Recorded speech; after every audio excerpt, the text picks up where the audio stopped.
Miro, welcome to the School of Athens podcast. We are very excited to have you here and very privileged to do so.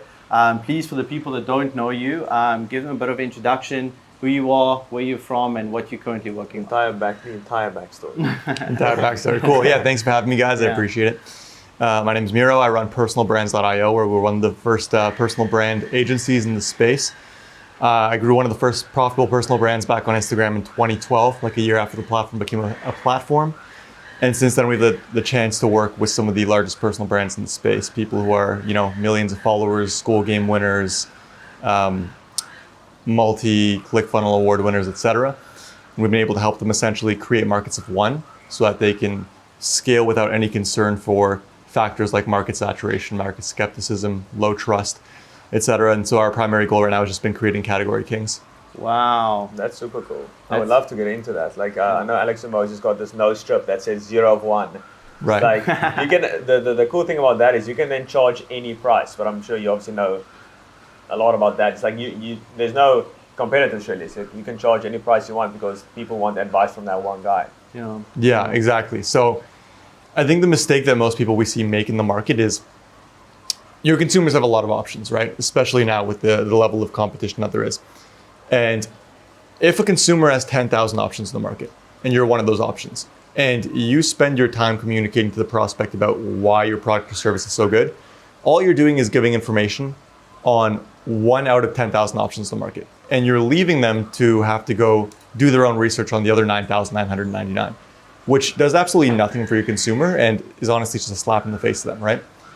And so instead of bragging about why our service is so good, why our clients are the best in the market, we instead focus on disqualifying the rest of the market. So we look at the other 9,999 and we think how can we use our marketing to communicate why those aren't viable options, right? And so through process of elimination, we're able to essentially allow our clients to be the only viable option in the market. So it makes the decision-making process natural and inevitable, and we don't actually have to push to a sale. Is it almost like, I know you're very big into psychology as well, is it like an us versus them type of thing you are creating? Exactly. Okay. Yeah. So funny enough, like the majority of the insights I've gained that have helped me in marketing have not been from working with marketing clients.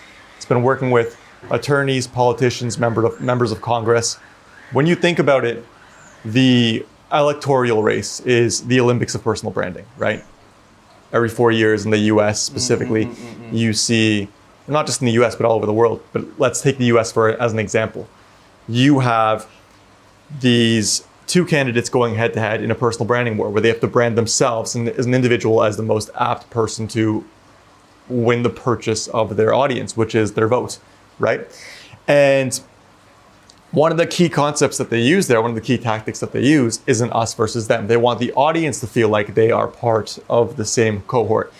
And you'll notice a lot of candidates do this in some pretty obvious ways. For example, with Donald Trump, he likes to label his competitors a lot. You'll notice he had Sleepy Joe, Crooked Hillary. He was always trying to find a way to label market inefficiency and inadequacy and anchor it to his competitor, right? And so we use the same kind of approach in marketing too. We look at what is the pain the market is currently experiencing, and that can be trust or low trust. It can be inefficiency, nobody knows how to actually help you scale. It can be slow time to achieve a result. It can be bullshit guarantees. And we take these inefficiencies in the market and we label the competition and we anchor that pain to the competition in order to essentially create this us versus them. But we're making the us and the viewer, and we're making the them the competitors. Yeah. Right? Wow. That's so cool. That's amazing. It's like taking control of the framing and their paradigm and almost like, yeah, that's awesome, bro. And, I think a lot of these people, maybe we got too in the details of that. A lot of these people that are watching right now are looking to transition to the online business space and so on. I would love to maybe just reverse a couple of steps and just get to know, how did you end up in this space in the first place, right? Like we met on a trip, I think, last year with Serge, and I actually remember vividly you jumping out of a window in Caprice, going to a DJ booth or something, or a production, something like that. I thought you were in the music space. Give the people a bit of a backstory when it comes to your previous career and how you got into this space. Yeah, absolutely. So I've I've always been a very impulsive person, and you can tell that from the way I jumped out of a window at a club to go into a moving van to a place I've never been before. Yeah, and so let's kind of go through that story. Ever since I was a kid, as many entrepreneurs do, always felt like I needed to achieve something larger, something great. And it took me a long time in life to realize that a lot of that comes from subconscious feelings of inadequacy as a child. You know, maybe you have immigrant parents who are very tough on you and they have very high expectations of you. They want the best for you, so they have very high expectations for you. Or you had siblings who were outperforming you. Whatever the case may be, I always wanted to achieve something larger than myself. And so that always led me to be taking on huge endeavors at a young age. So when I was in high school, I started my first business. I was really into fashion. I liked clothing, way to express myself, again, probably because, you know, need for attention, whatever. And I started getting all of this crazy clothing from China, right? $8 for hats, $20 for shoes, $40 for belts. And I started marketing it on Facebook and I started flipping it. And so I was selling these $8 hats for $40, these $20 shoes for $120. And funny enough, as far as profit margin and return on investment, that's the most money I've ever made in my life until this point. I was making, you know, 5, 6, 7 grand as a 14-year-old before the online space existed, right? And when Instagram came out in 2011, it was finally an opportunity to be able to kind of express myself and share like the clothing I was into. So I started posting clothing and brands started to reach out. This was at the very beginning of brand ambassador wave kind of being a thing, right? Brands started reaching out, hiring me. That led into me starting to model. And I was doing some modeling and I took a trip to Paris to study. I was studying in Paris. And I remember the only influencer I followed at the time, because there weren't many, his name was Frank Have Mercy. He's a photographer from LA. He was landing in Paris. And while he was landing, I was on my way to a concert with some friends. I saw on my phone there was a Margiela store, it was my favorite brand, about 3-4 blocks away from where the concert was going to be. And I said to my boy, let's take a detour, we'll rejoin the group. I want to go to the store real quick. We go to the Margiela store and I'm looking at this pair of $1,000 shoes and we're there for a while because I'm trying to figure out, can I afford these? They're $1,000. I only have like $1,200 left for myself for like the month. And eventually I'm like, I'll sleep on it. I'll come back tomorrow. And as we're leaving the store, we hear this commotion, like screaming, what sounds like explosions. And we're like, what the fuck is going on? And we get spooked and we're like, yo, let's go home. Like we hear people screaming, something's going on. We take a train home. On the train ride home, we're checking social media. So we come to find out that the venue we were on our way to was, while we were supposed to be there, targeted by the largest terrorist attack that Europe had seen in decades, right? I think it was 217 casualties across 3 venues. November 2015, November 11th, I believe. And what saved me was a pair of Margiela shoes, literally going to check out that store. Pretty crazy. And so I go home and I'm shaken up. A bunch of people from my school passed away in that attack. And a bunch of us are in the dorms and we're just kind of hanging out. Everyone's kind of shocked. People's parents are calling them. And nobody has any desire to go back into the city because it was just an attack. And then I open up my Instagram and I see my favorite creator, Frank Have Mercy, post this story basically talking about, I just landed in Paris. I'm shooting a campaign for, I think it was Ray Shremmer, The Weeknd, and 50 Cent, a collaboration for a clothing brand called Rev Paris. And he's like, all of my models just canceled on me because the city's on military lockdown. I need someone who's insane enough to sneak into the city right now and do this shoot with me. So I'd been doing a little bit of modeling because I had been, posting clothing on Instagram, built up a following of about 35,000, which with like the first year Instagram was a platform, that was huge at the time. That's like having 1 million followers. Everyone, yeah, exactly. And so he saw my following, he saw the portfolio, so he's like, fuck it, sure, let's do it. I snuck into the city, met him, we started shooting this campaign. And in order for him to be able to get shots of both myself and him, he had to teach me everything he knew about using his camera. So I learned how to become a photographer on this day.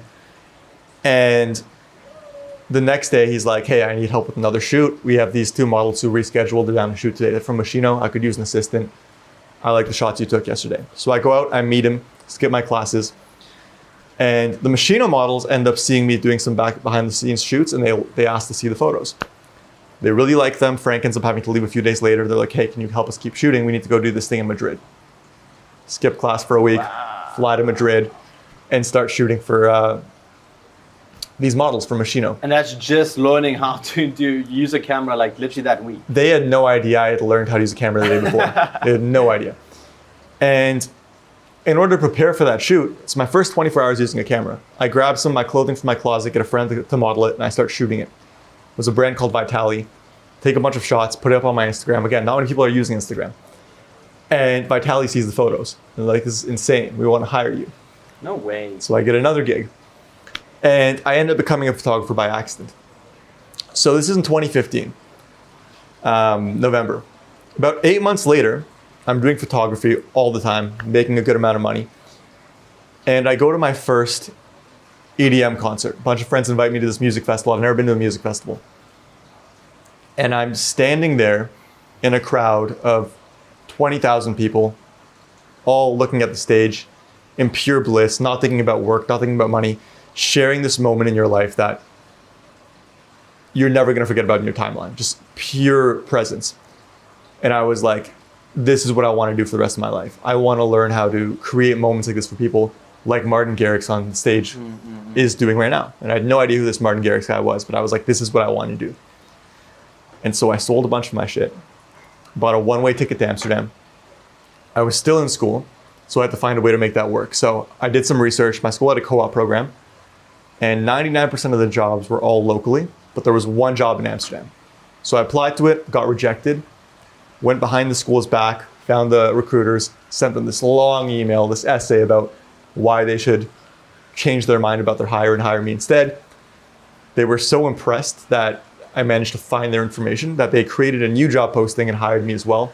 $500 a month. So not even enough to make rent. Sold a bunch of stuff, moved to Amsterdam, made the decision that week, on a week's notice. And Martin Garrix was having like a pop-up event for ADE. ADE, Amsterdam Dance Event, is the biggest EDM event in the world. People think it's Tomorrowland, big festival. ADE is essentially where the city of Amsterdam converts all of its clubs and bars, every venue into the city, into a festival, an indoor festival. And they welcome 500,000 people. Wow. Right? 500,000 people for this. And they do it from Wednesday to Sunday, 5 days straight. So all the artists have their own big secret pop-ups. I went around the city with a UV flashlight, looking in all the windows to find like the poster hidden behind one of the curtains.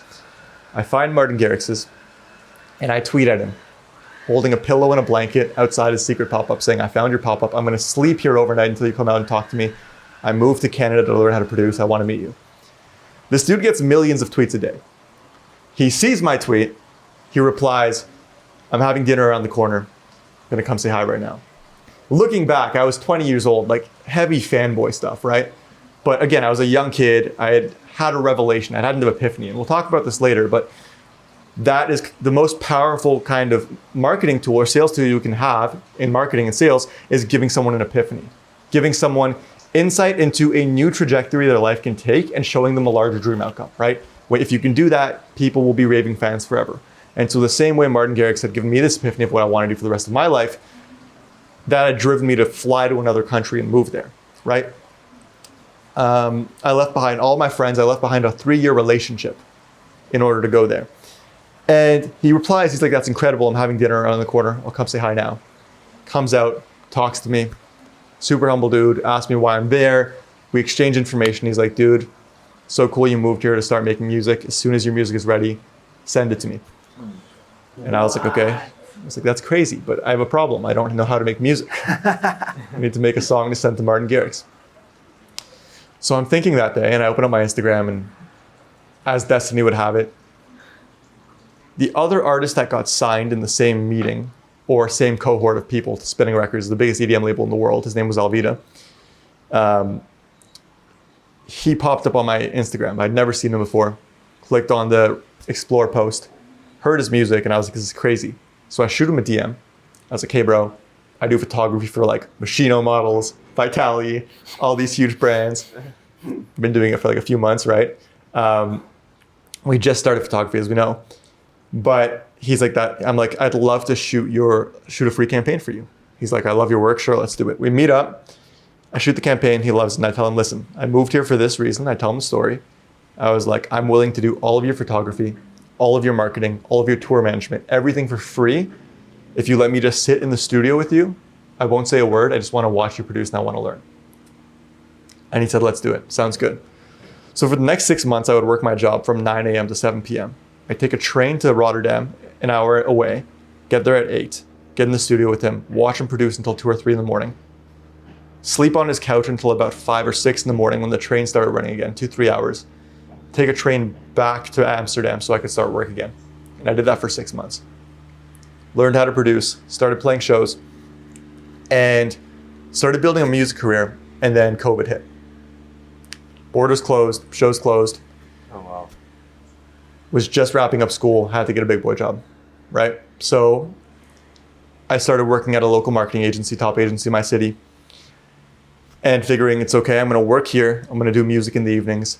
While the borders are closed, when everything opens up again, I'll have all this music to release and start playing shows.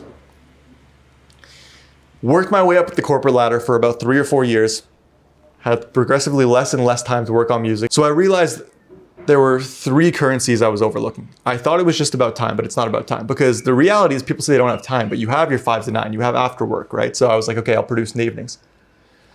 But you come home after work, and what happens? You have no energy, right? You gave all of your energy at work. You're sitting there for 8 hours a day, 9 hours a day, and all of your energy goes into your work, and you come home and you just don't have the energy to produce music. And so I said, okay, that's fine. I'll just work on the weekends. I'll have energy and I'll have time. And then what I realized is, okay, come the weekend, I have time. I have energy because I just woke up, but I don't have focus. I don't have attention. I don't have mental real estate, right? There's more distractions on weekends also. That too. Social obligations, yeah, stuff like that. Because even if you have time and energy on a Saturday, your mind is now going towards your work, your relationship, your social life, your obligations, like you said. Maybe you have a real estate property you have to manage. Maybe you have to call your grandma. You have this, you have that. You have so many things going on in your life that even if you have the currency of time and energy, if you don't have attention, it doesn't matter. And so I realized the only way I'll be able to actually unlock all 3 currencies of energy is if I can manage my own time, energy, and focus. So if I can run a business. The second thing I realized is, I was working my way up the corporate ladder for 4 years. Finally became one of 2 account directors at the agency. And I expected at this point to be making an insane salary. I'm managing half of a $1,000,000 agency. I must be making $100 an hour. I got promoted from a $14 an hour salary to a $17 an hour salary US to manage half of the agency. And that was for 4 years. After 4 years of work. And I realized at that point that a 9 to 5 probably wasn't going to get me closer to my dreams. And so at that point, for both of those reasons, I realized I had to start my own agency. So I started my first agency. And what was your transition point? Did you just go like, fuck the 9 to 5 all in, or like a slow transition, like working? How did you do that? So let me tell you, this was in 2021, 2020 COVID time, right?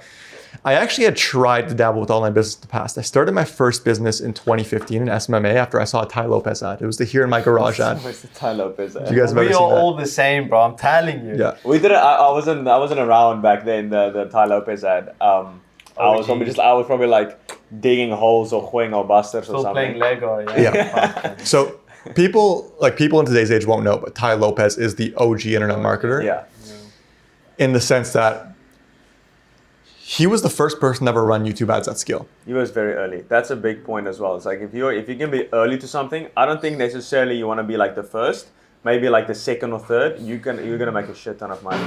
So like analyzing trends, seeing where the market is headed, positioning yourself in the right place, and then you've got like this current behind you that kind of pushes you. You're absolutely right. That's a really good insight. The best person to be is the second or third person to do something. But Ty Lopez ended up taking the risk, and it happens luckily to pay off. Because what Ty Lopez did is he was so early into YouTube ads that they were so cheap. He, I think, is the only internet marketer who's ever done this. I'm 99% sure. He bought out the entire ad space on YouTube. We'll have to fact check this before we post it. Yeah. But Ty Lopez bought out the entire ad space on YouTube every single ad that was playing on the platform for a 30 or 60 second period. Not super long, but for that minute, Tai Lopez was YouTube. Wow. Right? And anyone in the business niche on the platform was looking at this one person who seemed to be the messiah of online business. And so I was one of those people. I ended up seeing his ads, his here in my garage Lamborghini video, and I made my first ever online purchase. Like the 67 steps, right? Yeah, exactly. It was. I went through that. It's actually amazing. It was, or no, actually, it wasn't 67 steps. I clicked on a 67 step link and ended up buying an upsell onto a $997 course for starting an SMMA. Oh. And I didn't have $997. So I went to the bank and I applied for my first credit card. I got approved for $1,000 because that's exactly what you get approved for as a kid for your first credit card generally. And I guess Tai Lopez knew that because I had just no tax, $997 clean, had $3 left on that balance afterwards.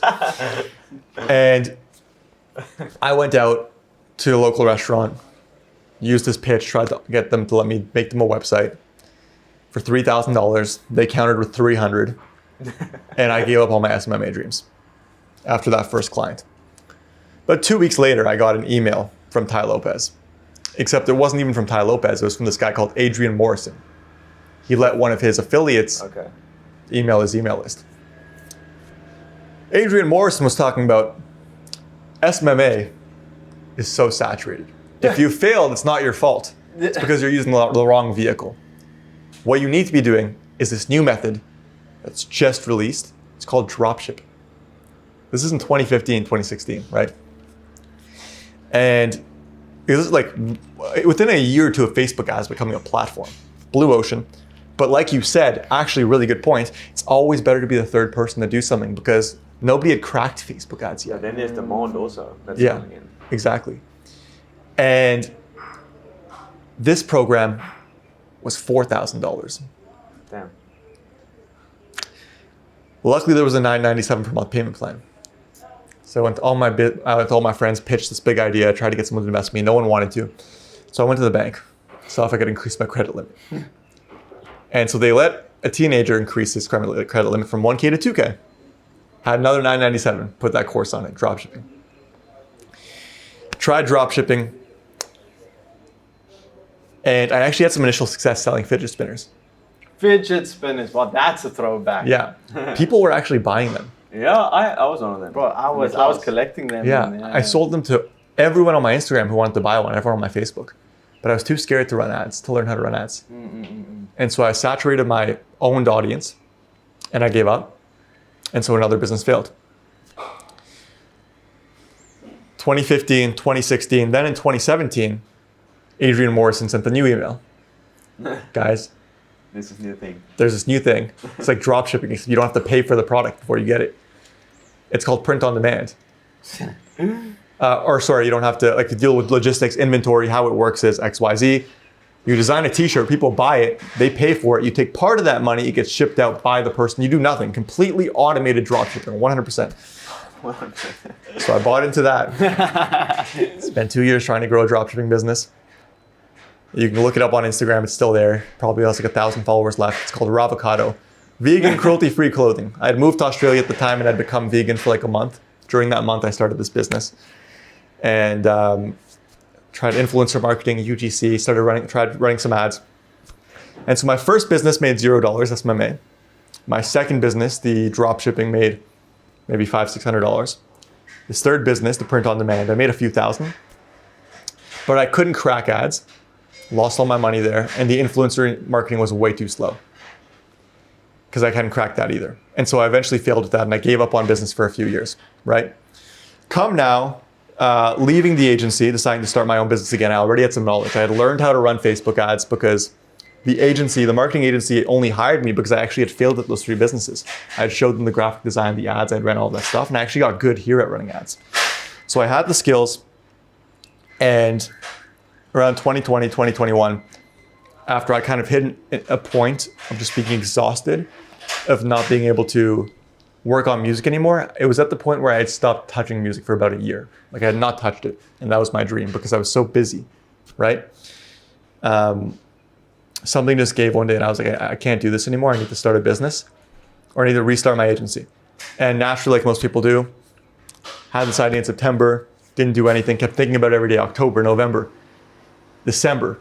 And then on January 1st, obviously, make a logo, make a website, do everything, post it, new year, new me, launched it to my friends, started the agency. Had no clients, didn't have a way to buy. And I started trying to figure out who I could get to buy stuff. None of my friends wanted to buy anything. And then Reels became a thing. Reels copied Instagram, 2020, 2021. And everyone started posting Reels on Instagram. The first person I saw on Instagram was Joel Kaplan, if you guys are familiar. Mm-hmm. We'll get you your first 5 clients guaranteed, or you don't pay, and we'll give you $5,000 back in our left kidney, and we'll mow your lawn, and whatever the offer was, right? That offer probably crushed when it first came out. Dude. Yeah. He was printing, like M's per month, right? Printing. And so, at this point, I had a stable job at the agency while I was trying to scale my own agency. I was making a little bit of income, and so the bank was willing to increase my credit limit again. So how many years is this into your journey of trying to get this business going? This is now 2021. Yeah, like January. Like 2015? Yeah, 6 years in. So 6 years, okay. Yeah. But you have to keep in mind, there was like gaps. It's like start a business, fail, take 6 months off. Yeah. Right. And I buy into Joel Kaplan's program. And every single time, what I noticed is every single time I tried to start a business again, you give up slightly later because your pain tolerance starts to increase, right? And just your ability to deal with stress and pain increases. And so now, I started to actually put a little bit of work in and realized that it wasn't the programs that had failed, it wasn't the vehicles, it was me. I didn't have the personal skills. I didn't have the determination, the tenacity, the research, whatever, to be able to succeed. And by the way, I realize, guys, I'm just rambling just because the story, I guess, is a little harder to we'll cut it up as how... Yeah. Cool. But I'll stop trying to hijack the conversation after we get through the story. It's fun. Yeah. Cool. But at this point, I'd increased my credit limit 3 or 4 times, and I started to end up in a pretty precarious situation. Right? I'm buying $6,000 courses now from Joel Kaplan. And now I'm putting myself in a lot of debt. Right? I'm 5 figures in debt at this point, which is a lot for me at the time as a young entrepreneur. And now I had a new variable working in my favor that I never had before.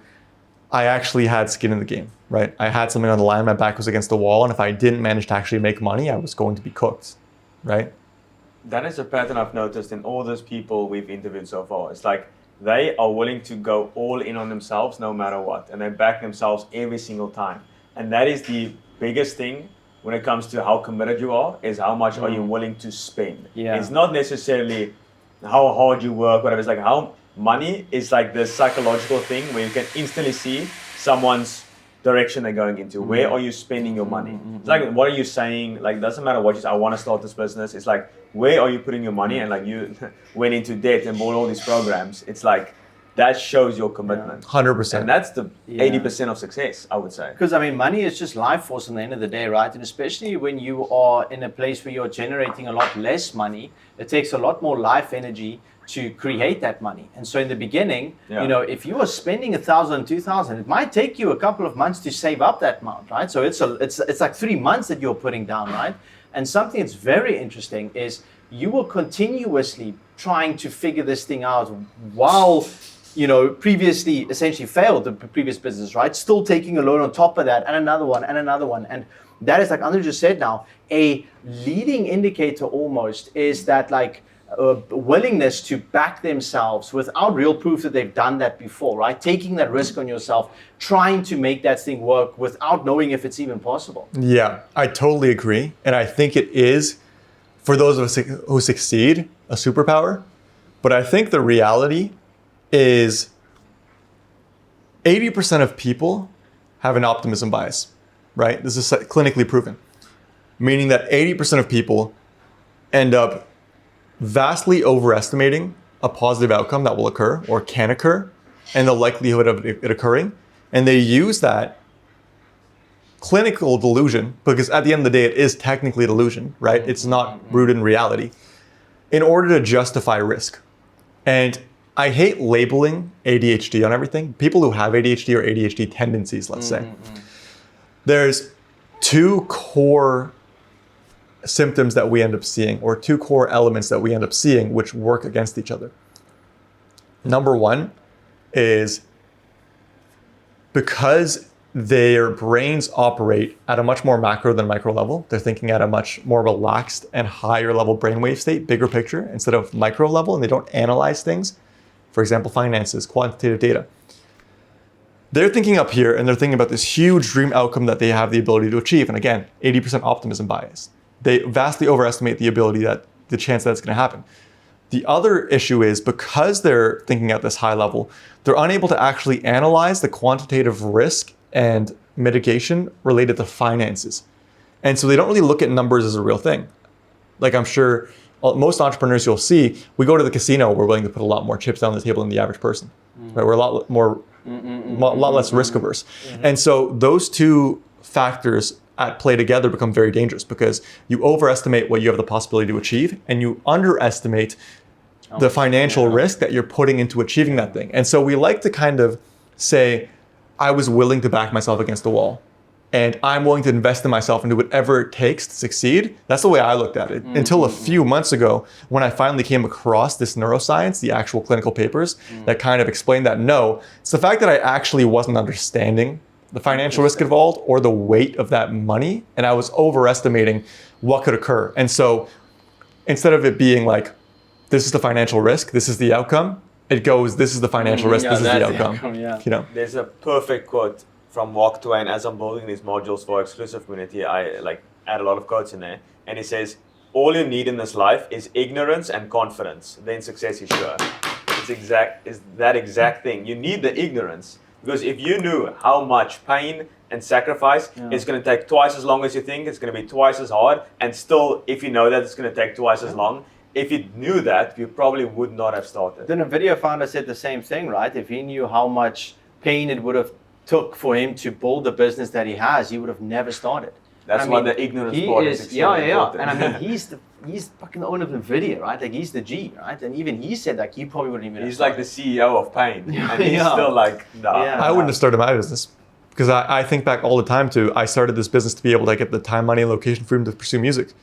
I've invested, dude. Forget 10,000 hours. Like I'm gonna like we're probably gonna clock 100,000 hours in a relatively short time window from now, and when I think about the amount of time that I've invested into scaling a business, because like I've been in the space for 10 years now, right? Since 2015, 11 years. And if you were to look at even investing 3 hours a day, which oftentimes we work 14, 16 hour days, but just to be conservative, 3 hours a day over a year is 10,000 hours. Or sorry, is 1,000 hours. Over 10 years that I've been in the space is 10,000 hours. And I'm probably at a 4 or 5x multiple of that. So if I took that same amount of time and put it into music instead of putting it into business so I could start pursuing music, where would I possibly be? And so that's an interesting question, right? It's like it feels like the goal or the intention here was to pursue music down the line, you know? Is there, maybe a different question could be like, have you fallen in love with building a business so much so that like the desire to become or go into music has dropped a bit? Or is there like a safety level that you want to reach first financially before pivoting over? What do you say is the balance between the desire of starting to get into music compared to where it is right now? It's a really interesting question. I'm glad you asked it because it's really good reflection for me. Because I haven't considered this before, but the answer comes to me right away, and it's that building a music career is no longer the most important thing to me because of business. But it's not business either.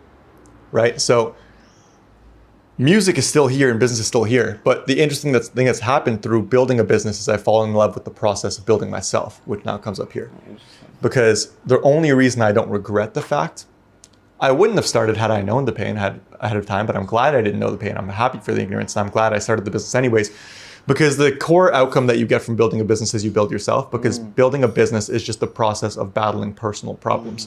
Because we learn, and this is why Tony Robbins is the only billionaire life coach that will ever exist, in my opinion. He's in the hardest financial niche, or hardest niche to prosper in, and he's one of the biggest entrepreneurs in the world, is because he gives people a revelation that it's not about business problems, it's personal problems, right? It's the operating system in here. And that's what you build as an entrepreneur. You start a business generally because you have personal problems, because you have some sort of inadequacy or delusion about what you deserve, what you're capable of, what life should be like. Yeah. And in the process of chasing that, you solve all of these problems, from your delusion to what you think you deserve, to your understanding of what it takes to be happy in life and what you need to achieve, and your desire to chase peace versus hedonism, right? Like all of these things, because business is so stressful that you start to see the value in peace over pleasure. And so business is a vehicle of transformation for yourself more than for your business. And once you achieve the personal transformation, once you finally hit that gauge, that's actually when the business gauge starts to fill up, right? So it's kind of a prerequisite. And so I think music is still here. I'll say this honestly, even though a lot of people should say you shouldn't say this to your business audience, business is still here. And I think that's okay. I think it's okay to say that, because at the end of the day, we weren't put on this earth to make copy, write great copy, make great funnels, make great ads. As important, as fulfilling as those things are, I love crushing for my clients. I love my clients. I love building a business, but I'm put on this world to live, experience, drink wine, make love, go bouldering with my friends, like do the shit that I can't do forever. And so business is a vehicle to achieve that. And I think people should be more transparent with their audience about like, hey, maybe my biggest goal isn't to actually help you make money. Yeah. But my biggest goal is to do this, and that's a really fucking important goal for me. And I'm gonna get there by ensuring I help you as much as I can, because I know if I can help as many people as possible get what they want, I can allow myself to get what I want. Yeah. I absolutely love that. I know you probably have a couple of things to add on to that as well. We interviewed Josh Lyons a couple of weeks ago, and his entire thing is self-actualization, right? And his current business vehicle and how his current vehicle that he's currently teaching his students on, essentially doing that is through sales. But he says that he can easily see himself, removing sales and still having that school community of where he goes about doing that, right? And he says a very beautiful, or like Goldilocks zone to be in, is being able to get paid to self-actualize, right? Which is sort of business, right? Yes. That's a beautiful zone to be in, and something that I can reflect on as testimony of my own life. Running an agency, and we also have the Infobot School of Ath, or Founders Accelerator. Founders Accelerator, or that community of mine, is my absolute passion project. It is completely, it has taken over my life. And I think it's not because of trying to scale that, get to revenue number, whatever the case may be. I really love that. I came to this conclusion a couple of weeks ago, is like inspiring greatness through action, right? Like that's something that I really find deep to my core, because I got inspired by someone when I was younger that allowed me to transcend that current version of myself that I never wanted to be, right? I wanted to become great. I wanted to be one of the greats, whatever that meant, right? Being someone worthy of respect or whatever. And somebody else inspired that in me. And I think through what I'm currently doing is a vehicle for me to reach other people. Yes. So it's not necessarily the business itself, it's just that vehicle. Maybe music. I really loved what you said. It's like trying to create moments that no one else, or that they will remember for the rest of their lives, and being the person to create that. That could be a cool thing for you, right? Just like me trying to inspire people through being an inspiration. Dude, I love it. I totally agree. And this is funny because you actually helped me with this last year. But I've thought a lot about like, okay, I'm building this business. I want to be able to provide value forever. I don't want to just quit and start doing music, because business has become a vehicle for self-actualization. I don't know that personalbrands.io will involve me forever, but I think what could involve me forever is the second business that I'm building, which is Gold Blooded. And you helped me. Ooh, Gold Blooded. The second business that I'm building quietly in the background, called Gold Blooded. Okay. I filmed the first ever Gold Blooded podcast with Ibrahim last year, and you filmed that actually. I remember. And the idea is essentially, what Gold-Blooded means is, it means everything you need to succeed and self-actualize is already inside of you, right? That was a fire episode. If that came out, It's on YouTube. Highly recommend everyone should go and watch it, by the way. We'll maybe just link down below the... I think it's our second highest viewed YouTube video of all time. It was really good. And I created that business after I had that epiphany that business isn't a professional actualization vehicle, it's a self-actualization vehicle. And I realized that's the real value that you get from it. And so understanding that the bottleneck in business is never the business or the vehicle, it's the person. I was like, the biggest impact that I can actually create for people isn't making money, it's becoming the best version of yourself. It's reaching your apogee. Now, apogee is essentially a word that means the climax or culmination or highest point of someone's or something's full potential. The greatest version of yourself you can ever achieve. If you look at a book like Reality Transurfing, where it talks about how you have these trajectories and you can jump on any single one at any single point. Your apogee is the highest possible lifeline and trajectory that someone can take. And so the agency I started in 2021 was called Apogee. And Gold-Blooded is essentially realizing, okay, the biggest bottleneck for people, no matter what they're doing, business, music, anything. Because the reason I feel that music actually was personal problems too. I was productively procrastinating. I made over 100 songs and never released one. Self-sabotage, right? Productive procrastination. I would need to go produce. My brain would convince me, no, you need to clean your environment first. You can have a clean environment. You need to do your laundry first because you've been putting that off. You need to be a responsible individual. Your brain is smart. It'll find ways to get you to not do the scary thing that'll lead to uncertainty in the unknown. And so whether it was business or music or anything else I've ever tried in my life, it was my mind that held me back from succeeding. And I realized if I can help people solve the personal problem and understand everything they need is already inside of them, they just have to learn to dissolve and coagulate, remove the parts of them, basically break yourself apart and rebuild yourself back together. Yeah. You can achieve anything you want in life, right? It's a really good kind of metaphor for it is when Michelangelo is making a sculpture. Bro, no way. I just thought of that exactly. I was literally, before you were about to say that, I'm like, he's going to say this. I was like, mind. Okay, I love it. Continue. I love it. Yeah. So, I was like, okay, say it. Go. When Michelangelo is making a sculpture, he needs to first essentially get a large slab of rock, and then he needs to chisel it away. It's not adding things onto yourself, it's removing the things that are holding you back, right? Everything you already need is inside of you. It's already there. You don't need more. Yeah, self-improvement, you're probably thinking that this now as well. Like self-improvement, a lot of people think they need to add things. Yes. Actually, you need to remove to get the Michelangelo, exactly. the David statue. I really love also, at least I try to be as devoted Christian as I possibly can be. But I really like to look back at the Lord made us in His image, right? And so we are already one with the Lord, right? It's just essentially remembering that and almost getting rid of everything that's not aligned with that. So it's like almost that you already know everything you need to. It's just realizing that again and stepping into that. Yes. Yeah. It's that thing of you are enough, but you can be more. That's the paradigm you kind of want. Dude, I saw someone say that the other day. Yeah. I actually shed a tear watching on my phone someone saying, and I can't remember who it was. I think it was Tony Robbins probably, but Gary Vee has made videos like this. A lot of people have made it where they talk to their audience and their audience like, I'm going to do this, I'm going to be this, I'm going to be this. And they're always like, dude, you're already enough. Yeah. You know? Gary Vee I think Gary Vee was there. Gary Vee is big on that. Yeah, You're going to be more, but whether you become more or not, you're already enough. Yeah. You know? And it's coming to that understanding that your self-worth isn't tied to an external outcome is really important. That's probably the Tony Robbins and Alex Hormozi podcast. Oh, if you watched that dude, episode. I have to watch that. Oh, you haven't watched it? You would you eat that need up, bro. That is something you would love. Yeah, a big goal of mine now. I mean, Tony Robbins is. I mean, I think everybody goes through stages through entrepreneurship and maybe just self-actualization. It's like just and with each stage you get different mentors, right? And Tony Robbins is one of the guys that I ended up watching first. And then on my way to the next, second, third, and fourth step, I went to let's say First Man, Hamza, then Charlie, Iman, whatever the case may be, right? And now I'm circling back to Tony Robbins because previously I thought, these terms he's using, it's so so cliche, it's so general, it's very simple.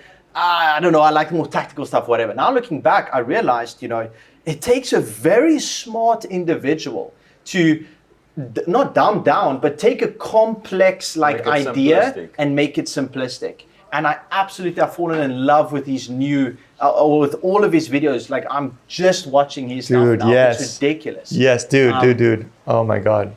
Sorry, finish your thought, but ask me that. No, that's. And we had a podcast with Lauren where we kind of was like a religious experience, almost like a spiritual breakthrough. It's like once you've kind of woken up, you see the content from a different angle. Yeah. You're not watching it from the consumer aspect, but from the creator aspect. Yeah. When you look at the content, like when you're watching Tony Robbins stuff now, in the beginning you watched it from a consumer aspect.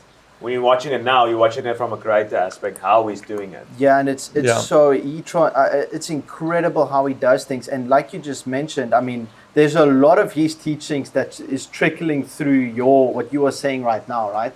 And I really, he has I need to go and be part of his live workshops. It looks incredible, and the way how he gets people to be open like that. I mean, true change happens like that. But how you create like that's his real superpower, is creating an environment that people are able to express themselves freely and truthfully, without the like fear of judgment. Like people open up about crazy stuff in front of him, right?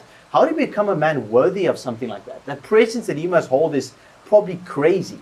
Dude, this is a great conversation, and I know that because like I have 3 different tangents I need to quickly touch on right now. That's how many places this conversation is going. So I'm going to try to run through these quickly before I forget. Number 1, just to quickly circle back on the Michelangelo thing. Yeah. Just like you guys, I'm huge into Roman and Greek mythology. All of my tattoos are based around that. And in our program, Gold Blooded, which is right now private, it's not open. The tenets that we teach, like the life tenets, are all around Latin sayings that I found resonated with myself deeply upon hearing them.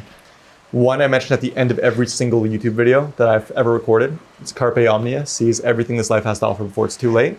But another one is Solve e Coagula, and it means, it's an alchemic term, which essentially means to reform stronger, something must break apart and then recoagulate together. And like your bones.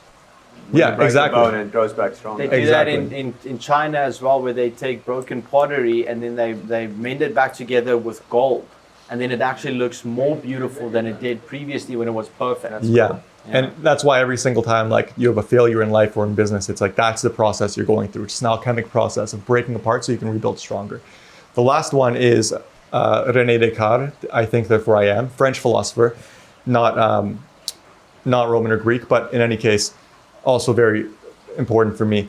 But Tony Robbins, Iman Ghazi, Charlie, all these big guys, it's really funny because I kind of went backwards where I watched their content for the first time in my life this year, all 3 of them in the last 12 months. Tony Robbins, I watched his first ever video 2 weeks ago. And it was because Ibrahim, one of my clients, and who I actually met with you a year ago, was really pushing me, telling me like, dude, you got to go to one of his events. So I went to his live event. Is he a big Tony Robbins fan as well? That's the person who started him on his journey. Really? Exactly. Wow, okay. And so I took that like to heart. And so I went to his event like 2 weeks ago, like his virtual event, just one day of it because I was super busy, but I found time to go to one day and it was transformative. And one of the biggest things was the kind of biomechanics of how he gets people before a presentation, he gets them moving. The reason I never watched Tony before was because I had seen ads showing all these people dancing and jumping. Yeah. I'm like, hey, yo, I'm good at this. Like, miss me with this, right?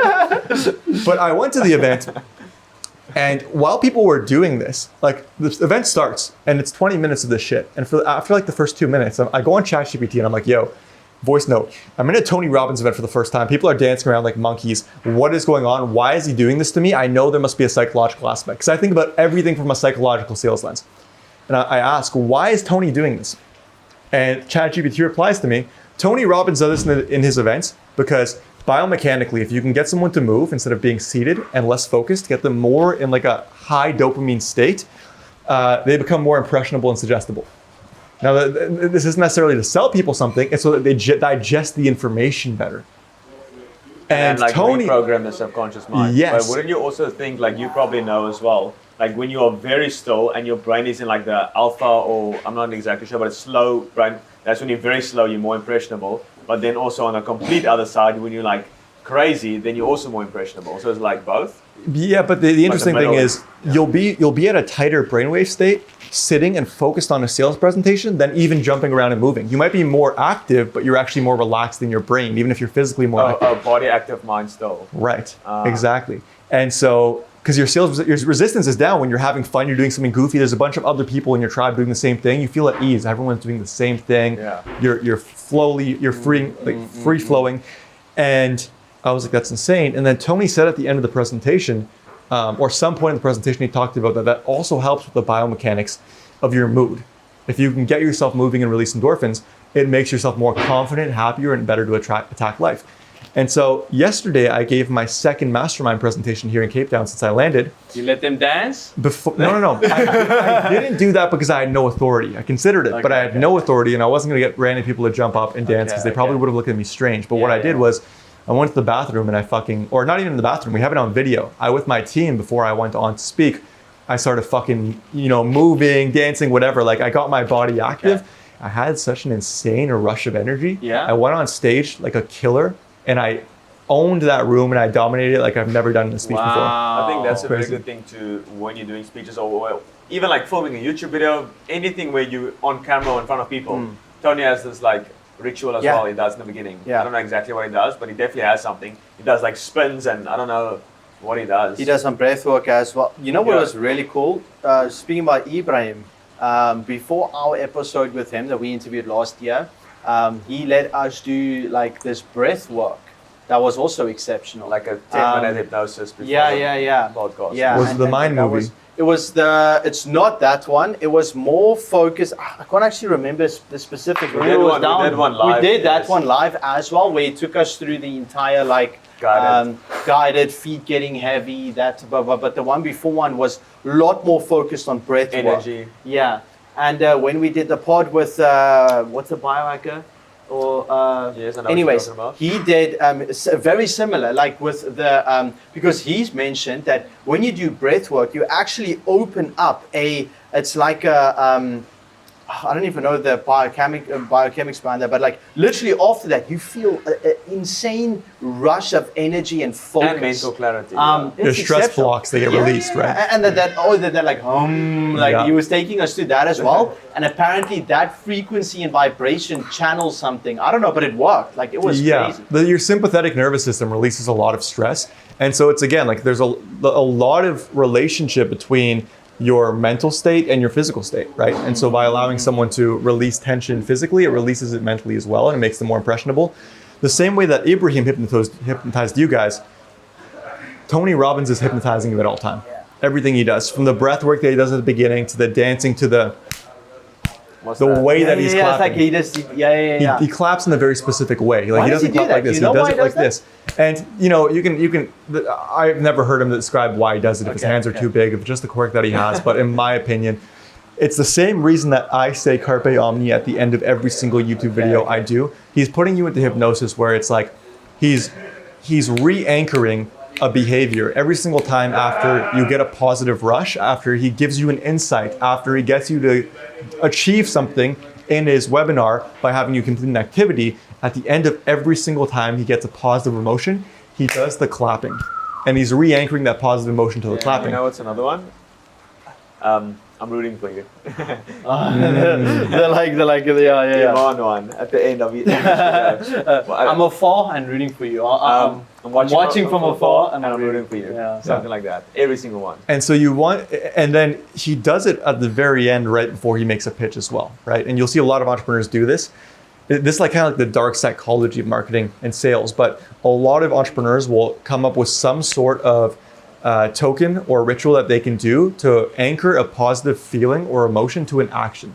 And that way, when they're about to do something that's going to require generally some resistance or is likely to lower your emotional state, they'll first spike it. And they'll anchor that positive state to the thing that they're about to do, right? And so Ibrahim, when he hypnotizes clients, he does something very similar where he'll come up with some sort of anchor that he can use to route to a positive feeling or outcome. When someone needs to achieve something great, they can go back to that physical thing. You know, it's another one. Do the hard work, especially when you don't feel like it. But they all do the same. It's like, now you look at it from a creator's perspective. Don't look at it from a consumer. Oh, I'm going to do the hard work now. It's like, no, he's saying that because he wants to elicit some response from the viewer. And I don't know, like you said, it's the psychology. Yeah. Everything, like the richest people in the world are just masters at psychology. I've got this thing on my notes as well. Like that is my North Star. It's just mastery in psychology.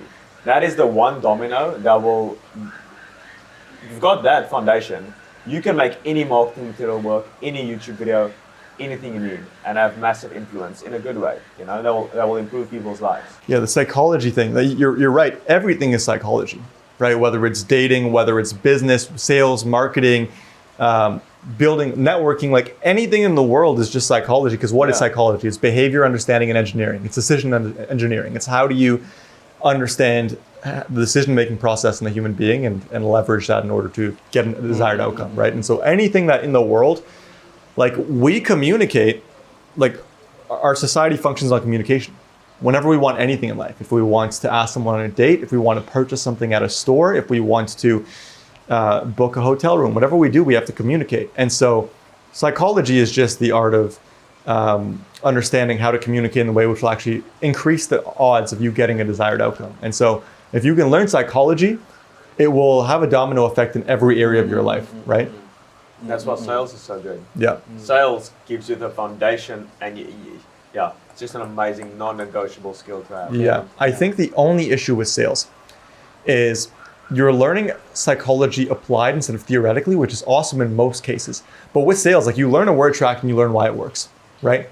So you learn like, hey, someone's probably suffering from a fear or limiting belief here. We're going to overcome that by using this word track. Cool. So you learn in the microcosm of this specific situation how to overcome it. But you don't actually learn the foundational psychology and underlying thesis behind why all of these word tracks work, and therefore you can't apply it outside of sales. Like you can loosely apply it to sales conversation, like dating. They make a lot of these memes now, these videos about like you're dating Jeremy Lee Minor. And Brian Choi makes a bunch of these funny videos. But you can't actually like understand any situation in life. You can't understand like if you're on a phone call with someone and you're trying to get a fee removed from your phone plan, how to convince that person to do everything they can to go to their manager and speak, because you've psychologically made them feel like they're powerless and they want to rebuild that power gap in their own life by getting you an outcome. You don't know how to do that because you don't know that they are suffering from a lack of power if you put them in that state. You don't know that if you're dating an avoidance, someone with an avoidant attachment syndrome, what are the underlying symptoms that are making that person not want to be in a committed relationship or feel love. You don't understand how to actually get that person to go out of that shell and be in a healthy, secure relationship. Like you can't learn through sales how to apply psychology anywhere. But if you learn how to apply psychology anywhere, you can apply that to sales and everywhere else. I just want to circle back to something you said previously about the three currencies in life, the time, energy, and focus. And you mentioned that the only real way to sort of essentially succeed in life is taking control of those things and managing it yourself. If you were, back in that 9-to-5 mindset and you don't have control over those three elements, what would be something that you would really focus on right now to gain back control in those three domains? Because when you have those three, I can have a testimony to that as well, is things or the amount of time and energy and focus that you have to spend on things you want and desire. It's so much, and things just start, it's like a snowball effect. But getting there and getting that ball rolling is really tough. What would you recommend someone? So the key to unlocking time, energy, and focus, all three currencies, actually is the same driving factor, and it's prioritization, right? Because if you learn prioritization, you learn where to prioritize your time, where to prioritize your energy, and where to prioritize your focus. Now, how do you learn prioritization? There's two ways to learn prioritization, but both of them, again, also come from the same underlying symptom. And it's the fact that what's holding you back is fear, trauma, limiting beliefs. It's internal things. The reason why you're not prioritizing your time properly is because subconsciously your brain doesn't want you to prioritize the hard thing that's going to get you the better outcome, because we're not wired to do so. Our brain is wired to only do one thing. Genetically, we are coded to pursue the resources necessary to ensure our survival in a way which minimizes pain and maximizes pleasure. It's the only thing our brain is wired to do. Those resources being health, wealth, and relationships. Those are the only three resources humans actually need in order to ensure survival, which is why if you sell one of those three things, health, wealth, or relationships, you will never struggle to find clients. They will always be in abundance and more than you can serve. And if you sell anything outside of one of those three buckets, you will always struggle to find clients, people who are willing to pay you money for what you're selling. And you have to convince them even more. Exactly. That's pretty cool. I've never heard someone saying that. Yeah. And so since you understanding that your brain is wired to pursue resources, those 3 resources, in a way which minimizes pain and maximizes pleasure, we have to understand that doing the hard thing, scaling a business, becoming a 1% person who becomes an artist, unlike the other 99%, that doesn't fit with that operating system our brain has of minimizing pain, because that's a painful thing to do. And so we need to be able to either rewire our brain or work with it. Rewiring our brain as far as teaching it to want to do the hard thing, or work with it, which is minimizing that pain. If we can't rewire our brain to like pain, how do we minimize pain, right? Long term, rewiring your brain is better, but it's harder. Okay. So short term, you want to try to figure out how to minimize pain. So how do you minimize pain? Well, we're procrastinating because the idea of running ads is painful. Like, I put off learning how to run ads for 5 years. I knew I had to do it and I was just too scared to. That's why my dropshipping business failed. Because I started with owned audience, ran out of customers, and was too scared to learn how to launch ads. Why are ads scary? It's because it's the unknown. It's the unknown, but it's because there's more unknown variables than we're considering. Like, I don't know how to run ads. It's one unknown, figure it out. Okay, but it's not one unknown. If you dive deep, you don't think about this on a conscious level, but you thought about it on a subconscious level. You don't know how to do targeting. How do I set up an ads manager? How do I set up the pixel? How do I target people? How do I write copy for the ads? How do I film? How do I do audio setup? How do I make the creative? How do I edit? How do I speak on camera? How do I improve my presence? What is presence? How do I work on tonality, cadence, authority? There are 40 different variables that go into launching an ad. It's the right? unknown. It's the unknown of unknowns. It's the exponential unknown. It's like the exponent of the unknown. It's unknown to the power of unknown. That's why the ignorance is good. Yes. You don't wanna know there's unknown unknowns, because otherwise you wouldn't enter the thing. Right. But if you have the ignorance, you're like, I'm gonna learn media buying. Now you got the sunken cost. You're like, oh shit, I'm not gonna go back now. That's why ignorance is a superpower, because intelligence is actually the biggest handicap in business. Because what is intelligence? It means you consider the problem from more angles, so you're more likely to find the right solution. The problem with considering a problem from more angles is you end up realizing that there are more failure points, because there's only a few success points, there's millions of failure points. And so now your brain is looking at more uncertainty and more possibility of failure, and that's more likely to hold your brain back from wanting to pursue that, because you want to minimize pain. So the smarter you are, the more pain you see, the more you try to avoid that pain. That's why the smartest people in school usually don't start businesses. Exactly. And it's that curve. What's that? Midwood meme. It's like, to be in the beginning or at the end. Exactly. Yeah. And that's why the dumb person always succeeds, because they don't see those angles. They don't consider all the pain. They just do the thing. And they don't consider all those variables you have to do. They just consider, okay, I got to launch ads. Awesome. Let me get a camera. Oh shit. I guess I have to script something. So they attach one problem. I scripted my shit. Oh fuck, I need to film this now. So they film it, and they also skip a bunch of variables. They forget about the authority and all this stuff. But the funny thing is, then you also end up being more authority driven, because when you don't consider authority, you don't have the opposing forces of your brain thinking, what does authority require? I need to focus on these 6 different elements, which makes you nervous trying to remember all these things, and then you don't come off authentically, and then you don't have authority. Whereas the person who doesn't think about authority has authority, because they don't consider everything that goes into authority. They don't overthink, and they don't stress, right? So it's really funny, but that's why it's easier to be. The biggest theme in my life, I believe in, is duality. I believe everything is always balanced. Opposing forces always balance everything out.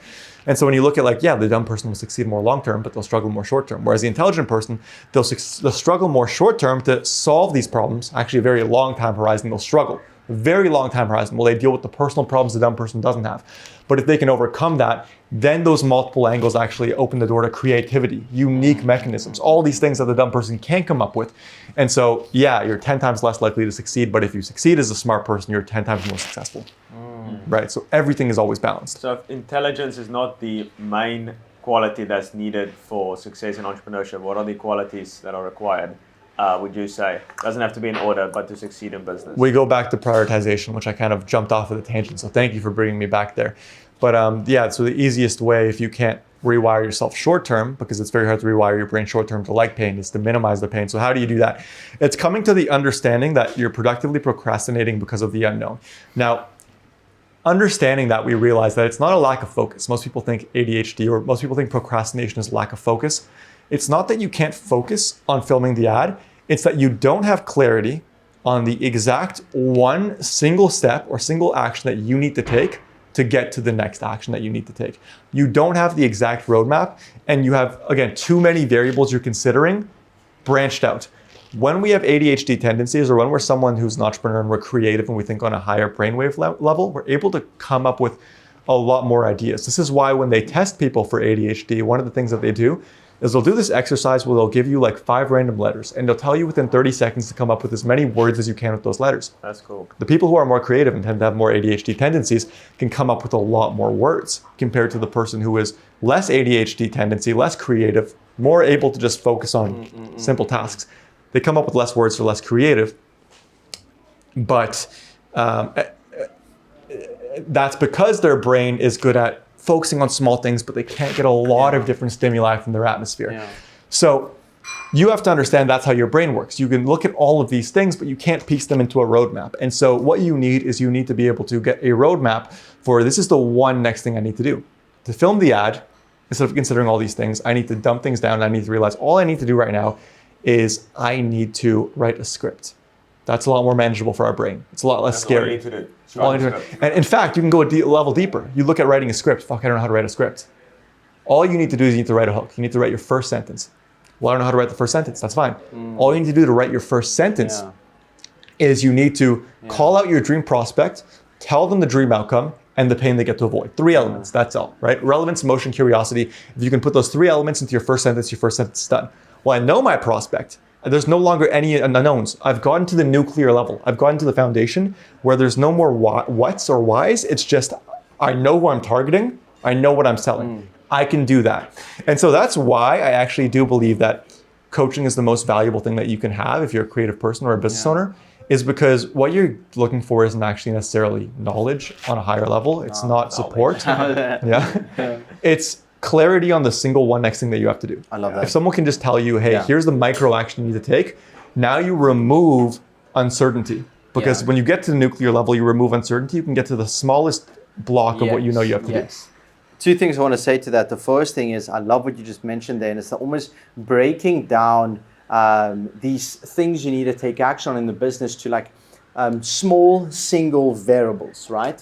I learned this from Charlie Morgan, is seeing your entire business and the frame of your business and the foundation as just different levels of variables, right? So let's say your business is, let's say, just like a problem and a solution, right? That's sort of like the market or whatever, your niche, and then your product and service. And then it's like different variables under that is going to be like your offer, outreach, like maybe your client avatar, maybe you as a person is also one of those, right? Your sales process, service delivery, onboarding, whatever, that's different variables. And then let's say under, what would be a good one? Like just say sales or outbound or whatever. There could be like cold call, email, whatever the case may be. And then under email, there's more variables, right? And the lower down you go to the variables, the better and the easier it is to make changes. Because like if, let's say for example, you want to increase your revenue as on clients, you're not just going to completely change offer and just completely change that variable. You might change something under offer and then under that variable. And by doing that, you're removing anxiety from, oh, it's business, what am I supposed to do? And you're just changing the title, or just, let's say you're taking an email, it's maybe just a subject line. Yes. Or the body. Exactly. Copy, or whatever. It's not just, oh, fuck, how do I do outreach? It's just dumbing it down to single variables and realizing that variables is changed with critical information. And that's where coaches come in, info products, stuff like that. The second thing I wanted to add on to that is something that I've actually saw Serge into being interviewed by, I can't remember who last year at that villa that you guys were at. And Serge actually said that curiosity, and this is something that really, really stuck with me, is that curiosity is one of the leading indicators of successful business owners. Because what curiosity does is it really, when you're curious about something, you tend to just become obsessed with that thing and just try and figure out as much as possible on how does this thing work and trying to find solutions for that. And I think the more you are curious about a certain domain, the higher your chances are of becoming successful in that thing. As an example, both Andre and myself and you are very similar, everyone in the house is similar, is that we are completely obsessed with whatever this business is that we're operating in, right? Maybe it's because of self-actualization or whatever the case may be, but all we do is watching these videos, coaching, networking groups, everything we do is curated in a manner that somehow amplifies or increases the output of our business, right? And that comes from a level of curiosity in some manner.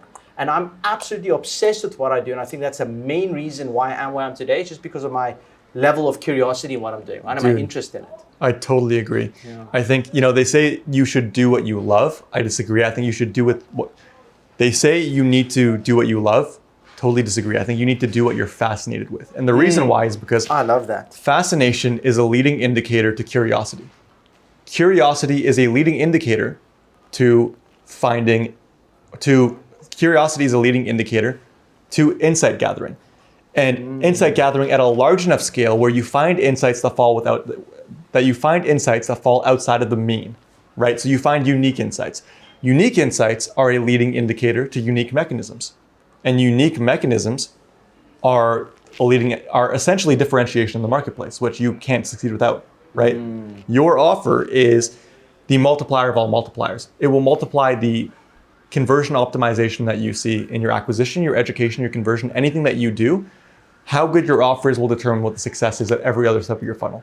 If you have a great offer, more people will click on the ad, acquisition. More people will digest what you're selling, education. More people will buy on the sales call, conversion, right? And so your fascination at the other end of the spectrum is directly related to you being able to create a unique mechanism and a groundbreaking offer that will allow you to succeed in the marketplace.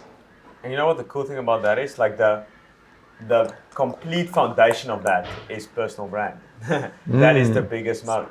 And the leading indicator not the leading indicator, but like to do that is just authenticity. And that is the highest scale of consciousness. It is.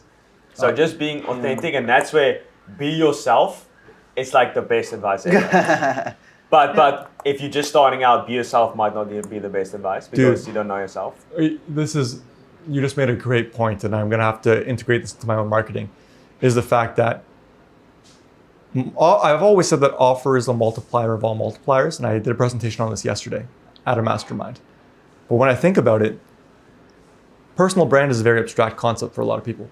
But I've just realized that because everything is a conversation, you trying to get someone to click on an ad, to go to your landing page, you trying to get someone to read your landing page, to watch your VSL, you trying to get someone to watch your VSL to book a sales call. It's all the variables, yeah. You trying to get someone to buy on a sales call. Every single one of those things are just a conversation. Yes. And the only thing that will determine whether you successfully persuade someone to take the action to get to the next step of the funnel is that persuasion, right?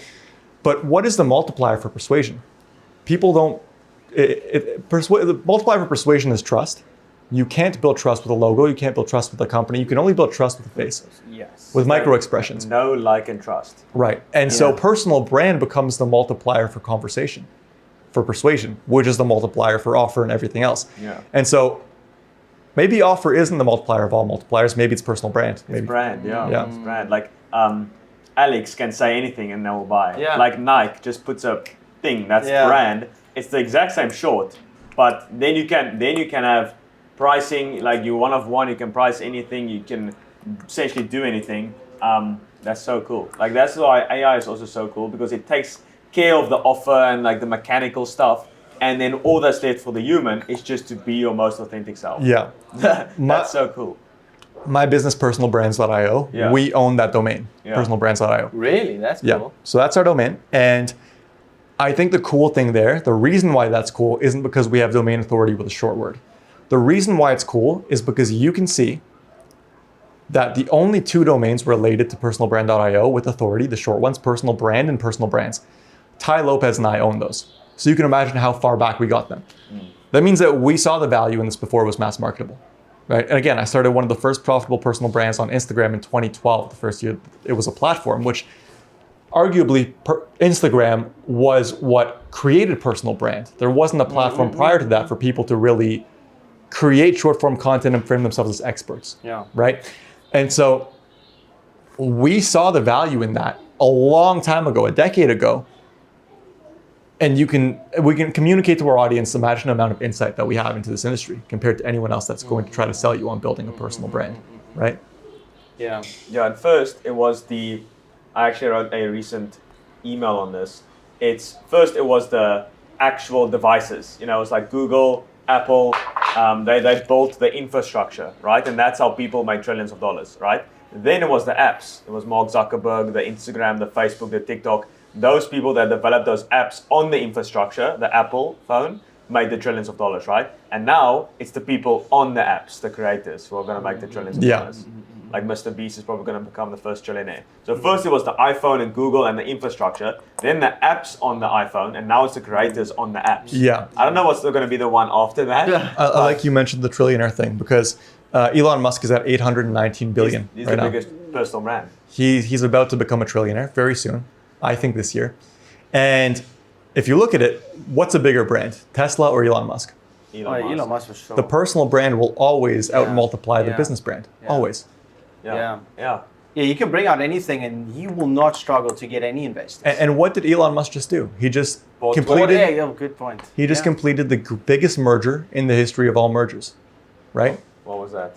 XAI times SpaceX. Oh yeah. It's really interesting because what Elon Musk is doing is every single business Elon Musk has created has actually been in pursuit of the same goal, right? He has fascination, curiosity with the same goal, which is how do we ensure the survival of humanity forever? And increase consciousness. What a great mission, right? He's still going to struggle to get good talent. And so every single business that he has is in pursuit of that goal. Yeah. We look at it. What does humanity need to survive? Short term, we need to stay on this planet long enough to figure out how to survive on another planet, because this planet will eventually cease to exist. Yeah. So how do we ensure survival on this planet? Tesla. People don't think about this, but one of the largest threats to the survival of our planet, pollution, global warming, ruining the natural resources on this planet. So how do we stop that, right? How do we ensure this planet is habitable? Two ways. Number one, get rid of fossil fuels, which is the biggest deterrent to that goal. But the second one, the Boring Company as well. What's that doing? The Boring Company is underground tunnels that allow cars to move on magnetic strips without having to even drive. Oh, I wow. didn't Right. know that. Yeah. Okay, cool. What does SpaceX do? SpaceX, the goal is to be able to make Mars habitable, other planets habitable. So eventually, when this planet deteriorates, we can move there and continue consciousness. XAI, what is the goal of AI? It's the pursuit of information and technology necessary in order to, again, advance as a human species, give us the capabilities to get to these new goals, create these new technologies, right? Neuralink, same thing. To ensure the integrity of humans, the human body, to eventually be able to, if bodies can't survive in a certain function, to make them more habitable, to be able to allow humans to live in more harsh conditions, even within our physical bodies. Everything is in the pursuit of this single goal. And that creates a lot of synergies, right? When you have fascination with one goal and you can approach it from different angles. Again, intelligence, approaching a problem from different angles. What was the goal of the merger with SpaceX and XAI? So Elon Musk realized that the biggest problem with AI right now is its energy consumption. It's abhorrent. We see these stories about one chat with GPT removing an entire water basin, right? Like destroying the planet. Well, how do we stop that? Like we need energy for the AI, and it consumes a lot of energy. Like we talk about how people laugh about how the fact that you just saying thank you to ChatGPT is killing rainforests, right? Yeah. Those additional words everyone is adding. Can you explain how that actually takes energy? And it might be a stupid question, but like how does a ChatGPT chat take energy? We burn a lot of calories as humans. Our brains burn thousands of calories, right? And so you have to think about the fact that artificial intelligence doesn't have that natural organic process. It's artificial. It's very difficult to reach the efficiency that our brains have. AI is actually a lot less efficient than human beings. And so it requires a lot of energy, which is now we're building all these data centers. These data centers are destroying. This is the new real estate. Data centers are the new real estate, right? This is something I've been looking at. How do I get into data centers? I was about to say that's a really cool thing you just mentioned. Yeah, it's getting into data centers. That's a pretty cool thing. Yeah. Yeah, and so those data centers take up a lot of space. They take up a ton of energy from the energy grid, and so they're destroying natural resources, and they overheat. They need constant cooling because of the computing power. That takes electricity and That takes and water for the cooling as well. Okay. Yeah, both energy and water, electricity and water. And so, well, how can we make this process more efficient? What's the best energy source we have? It's the sun. Sun, yeah. Well, we're too far away from the sun. Satellites aren't. What puts satellites in space more than any other company in the world right now? SpaceX. What if we can get the energy source for AI in space closer to the satellites? So XAI and SpaceX have undergone this merger now to combine satellites with AI. Be able to get energy from the sun and transmit that onto Earth And for that will AI. make the cost, the energy zero. It'll make the cost zero. It'll allow us to develop AI at a higher speed, which helps XAI. It'll also help us to maintain the integrity of the planet and make the planet survive longer. It's incredible. Really incredible. Insane. Yeah.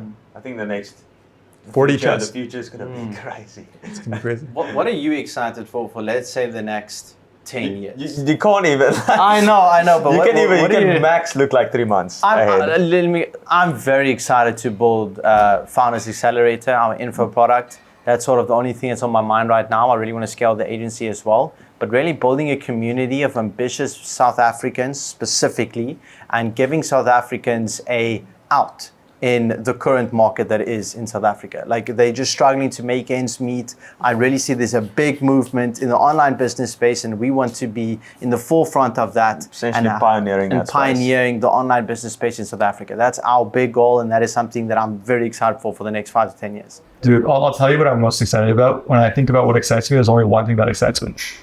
And it's being able to have someone come up to me and say, you changed my life. Because we talked about, again, earlier in the podcast, how an epiphany, a revelation, is the most powerful marketing tool you can use. Because what a revelation is you've given someone insight onto the trajectory they're currently taking, being unlikely to get them to their dream outcome, and they need to take a new trajectory. You change someone's life flash. It changes their belief, which therefore changes their actions, because belief is based on action, which therefore changes their state, their being, their existence, because your state, your outcome is based on your actions. And so when you give someone a revelation, an epiphany, it changes their life entirely, results in them reaching their apogee, self-actualization, the highest level of Maslow's hierarchy. And that's why the few people who have given me revelations, Martin Garrix, for example, put me on to wanting to pursue music. People in the business space like Russell Brunson, who I think is the greatest modern internet marketer of all time, helped me move from systems to understanding persuasion and personal branding, right? And so these two people are people that, regardless of what the price tag is, I will always pay them. I pay them $50,000. I pay Martin Garrix $100,000 to be in a studio for a week with him, because they've changed my life. And if I make millions of dollars, and more importantly, if I impact millions of lives, if I have millions of memories in my life, it's due to those people in my mind. And so I think revelations are the most important thing in life. And I think the way that I moved across the world and camped out to meet Martin Garrix, I see people throw these masterminds and these events. I see Tony Robbins throw an event and have people come up to him. They're like, hey, I just flew 20 hours for this event because you changed my life. You saved my life. You made me go from this to this. And that's so fucking cool to actually have an impact on the entire lifeline of someone's human experience. I love that. On 50 years of impact. Yeah. It's not 10 minutes of impact you create by giving someone that revelation. It's 80 years of impact. It's their lifetime. It's insane. And it trickles down, and that once again shows the power of personal brand. Yeah. If Russell Brunson didn't post YouTube videos, you would not have had that revelation. He would not have impacted millions of other people. Yeah. Those millions of other people would not have started personal brands and also impacted millions of other people.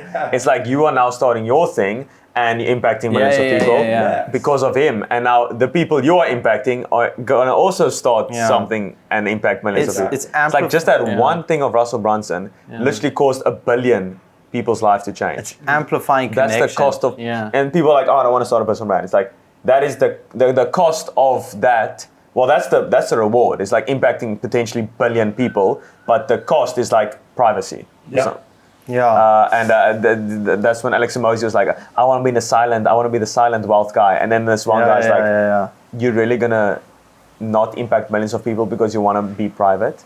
That's the cost. It goes out to the goal, because like his goal, I remember that. I think he said something about he wanted to impact. I didn't say that exactly, people, but I paraphrased. And there's a. Are you familiar with the Founders podcast from David Sendra? No. If not, oh my gosh, I love it. You need to watch it. So it's the Tony Robbins video and then Founders podcast. Yeah. And so he's basically his entire offer is basically he just reads biographies of history's greatest founders, and he does an episode of each book each week basically. So it's so good. Yeah. Anyways, he interviewed someone who basically who's that Eck or Daniel Eck. Daniel Eck, who's the Spotify founder, right? And he basically just said, if you are a entrepreneurial archetype, right? Someone who is an entrepreneur. You need to focus on impact instead of revenue, right? Or happiness. Or happiness or whatever, because impact is going to lead to happiness for you as an entrepreneur, right? And revenue and capital has this funny way to follow Impact. value and impact, right? The more the businesses with the biggest impact that adds the most value will make all the businesses with the most impact that generates the most value, money flows to those businesses. Albert Einstein knew this from the beginning. He says, don't become a man of success, become a man of value. Yeah. Basically that. Okay, so we talked about this earlier, how the greatest form of intelligence is actually to be able to take a complicated concept and make it simple. So, right, you have to know all these components and you want to make it quantifiable and understandable, especially if it's abstract. So I try to do this whenever possible for clients or audience. And the idea of the person who focuses on impact instead of revenue always ends up succeeding. What is the scientific reason behind focusing on impact instead of revenue will actually make you more revenue and impact? It's because success in business is a game of minimizing unknown variables, right? And so we talked about this already. There's all these unknowns and you want to try to just focus on the next steps in the process. So revenue is actually the final variable. And so it doesn't make sense to focus on the final variable. If you want to, it just doesn't make logical sense. If you want to put on 500 pounds of muscle, or if you want to put on 10 pounds of lean muscle, you can't just say, I'm going to focus on putting on 10 pounds of lean muscle. You need to understand, I need a certain caloric surplus. I need a certain level of macros. I need a certain amount of sleep. I need a certain amount of rest, all these things. And when you focus on revenue, you're actually skipping all of the ingredients to make a cake. It's like trying to make a cake without going shopping first, right? And so impact is a step earlier. So it reduces a level, it reduces my own variable. Because now you can look, okay, what does it take me to make impact? I need to actually learn how to get client results. I need to reach a lot of people, etc. Right? But revenue is actually an abstract term, even though it's a number. And that's why people fail to make revenue when they focus on revenue. Right? Russell Brunson, just to kind of wrap this up, again, the idea of making complex things simple. I paid Russell Brunson for 5 minutes of his time to answer one question. The one question is, we've learned how to add so much value for personal brands in different areas. We teach them how to make their offer easy to sell and easy to scale. We teach them how to generate attention at little to no acquisition cost. We teach them how to educate at the highest level. We teach them how to convert attention automatically. We teach all of these things, and I'm lost on how to communicate this complex offer in simple terms. How do I pitch this? How do I pitch all of these things in a short amount of sentences? And the 5 minutes I paid for with Russell Brunson, what he told me is you don't. You don't communicate the value because it's a lie. You're not providing 7 different things to your audience. You're providing one. And your job is to discover what that one thing is. You have to find a common denominator across all the value you can provide. And it might seem difficult. Offer, conversion, education, attention. But I promise you, if you were as an individual able to learn how to provide value in all these fields, it's because you have a common denominator. You have a skill set. And you have to understand what your zone of genius is that allowed you to be successful in each of these things. What is the one core ingredient or element that you're applying in all of these different fields? And so it made me realize it was the psychology of persuasion. It's understanding the neuroscience behind a decision-making behavior. And by understanding that, that's what I was able to apply at the offer level, the acquisition level, the education level, and the conversion level. And so we went from trying to sell our antithesis offer and our belief shifting letter and our product as service ladder and our roadmap marketing and our pissed acquisition and all these things individually to selling 7-figure persuasion, the psychology of high ticket sales and how to get someone to take an action at every step of your funnel effortlessly. That's why I absolutely love, for example, like VSL, what you just said previously, it's almost just comparing your product with current solutions out there and why this one works better. But the beauty of this is you also spoke about the unknown unknowns, right? That is almost in the marketing that you can explain all those unknown unknowns, but then leading with the main solution, like you just mentioned, because you're actually only solving one main problem, but it's still making them aware that there are, because our product as well, we are solving so many different things, but something that we're struggling with as well is how to really communicate that to an audience that doesn't even understand the problems. You never share that. And because people don't buy the plane ticket, they buy or whatever. Like people are buying a future, not a feature. People want quarter-inch holes, not quarter-inch drills. It's like they are buying the outcome. That's all you focus on. Is what the feeling, not the feature. The end. Just like you don't buy the plane ticket, you buy the destination. Do you mind if I add something? I don't Please. The idea that people don't buy the plane ticket, they buy the destination, I actually disagree with that. I believe they buy escaping their current location. They buy the outcome of not achieving that outcome, of what happens if you don't go to that destination, right? Because everyone knows in our space that the brain is 3 times more motivated by the avoidance of pain than the pursuit of pleasure. Oh, that's interesting. Yet, everyone in their offers is focusing on the dream outcome. We'll get you 90 appointments in 30 days, or you don't pay and we'll give you $5,000 back. Everyone's doing these $100 million offers. And I think Alex Hormozi is obviously one of the goats in the space. And he's a lot smarter than I am. He's more successful than I am. And I think the only real measure of intelligence is you can get what you want in your life. But at the same time, I still think I have the right to disagree with certain theses that people who are more successful than me have. And because I don't believe that the mean way of doing things in the industry is always the best. It just has the best trade-off for inputs to output. So $100 million offer might require this amount of input to get this amount of output. But if you put this amount of input in, you can actually get this amount of output. It's not worth it for most people, but it's worth it for me because I'm hungry to be the best. And so I don't actually think a $100 million offer framework is the best way to make an offer, right? In our acquisition, we do the opposite. We don't focus on the same way we don't focus on qualifying our offer, we focus on disqualifying the market's offers. We don't focus on qualifying the pain, we focus on we don't focus on qualifying the pleasure or the outcome. We focus on disqualifying the pain. So what does that mean? Instead of me focusing on, hey, we're going to help you get ripped and you're going to get a six-pack, we focus on being able to avoid the fact that the shame of your wife sleeps with you twice a month. You don't feel sexy when you go to the beach. You won't take your shirt off. You wear a shirt to the pool as a grown man. Your kids are asking you why you have rolls on your stomach, right? You feel like the laughing stock of your friend group. Like all of these things, all of this pain is what you're selling. It's avoiding that pain. But it goes deeper than that even. Something I taught at the mastermind yesterday at Dylan's mastermind was most people focus on surface level pain. There's 3 levels of pain. Pain is an emotion. Pain is related to emotions, but emotions aren't real. Emotions are temporary. The human brain can actually only retain an emotion for 90 seconds, right? The human brain can only retain an emotion for 90 seconds.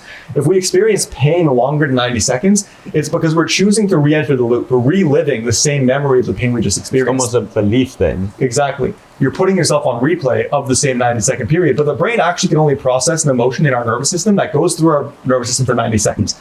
So pain isn't who we are. We can't internalize it. We lose it after 90 seconds. You're not anger. You're not sadness. These things come to us and they leave us. Right? What are we? A level deeper than pain is internalized, it's identity.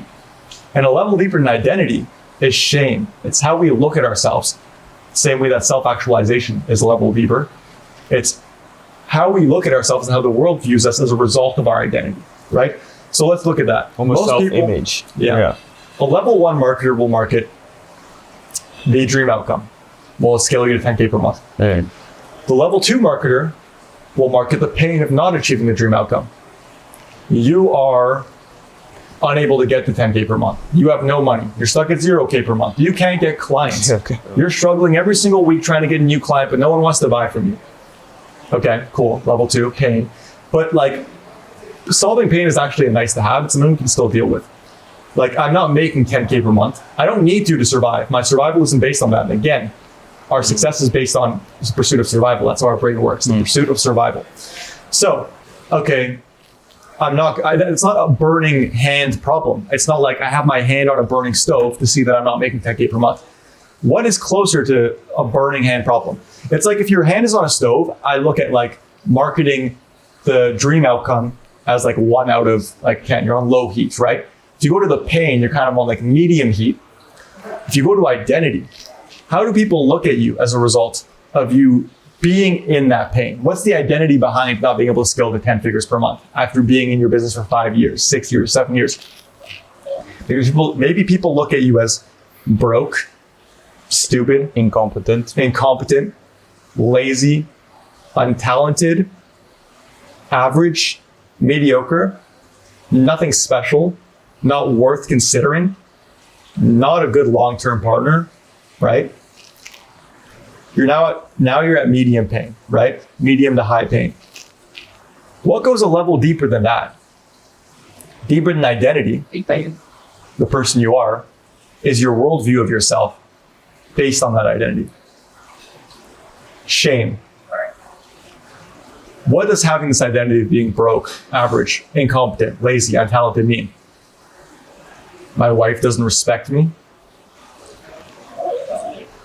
I can't provide for my family. I'm the laughingstock of my friend group because I've been trying to scale my little business for 10 years and I can't be a provider. I might not be able to maintain a long-term relationship, which can't ensure my survival because I'm not a worthwhile partner, right?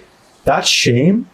Being ashamed of those things is actually what's going to now drive us on a psychological level to take action, because making 10K per month won't ensure our survival.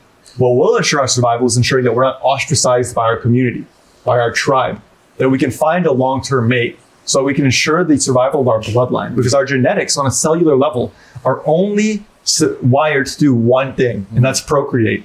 That's it. The only thing we're wired to do on a genetic level is to ensure our survival and the survival of our bloodline. That's it. And so the only way to actually get someone to guarantee to take an action is to be able to tap into that deepest level of dark psychology by making someone think subconsciously and abstractly that not clicking your ad, not reading your landing page copy, not clicking your VSL will end their bloodline. It's insane. It goes deep, right? Yeah, and so that's why we call our acquisition pissed acquisition. Pain, identity, shame on the front end, and on the back end, offering a solution to relieve that. Solution, education, drive to action. Pissed acquisition. That's cool. That's how we market it, right? It's deep, it's dark, but I want someone pissed as hell watching my ads. I want them so angry at their identity and the shame that they're feeling that the only way to remove that identity and shame in that moment is to click the ad and take that next step. Yeah. Wow, that's very cool. That's a really cool way to look at it. First acquisition. Yeah, Oh, yeah. I love that. Yeah, bro, it was lovely seeing you again, and thank you for inviting us to the villa here in Cape Town. It's a beautiful place. Where can the people find you? We're going to link everything down in the description, but is there some way you specifically want to guide them to? Or something you want to leave them with? Yeah, so they can find me on Instagram at Miro, M-I-R-O, and on YouTube, TikTok, other platforms at Miro Gacic, M-I-R-O-G-A-C-I-C. Cool. Bro, it was lovely seeing you again. Wish you all the best, and I'm Thanks for excited. all this boys. knowledge. Yeah. Really appreciate it. Excited for what the future holds. Let's go bouldering. Yeah, bouldering, rock climbing. Let's go.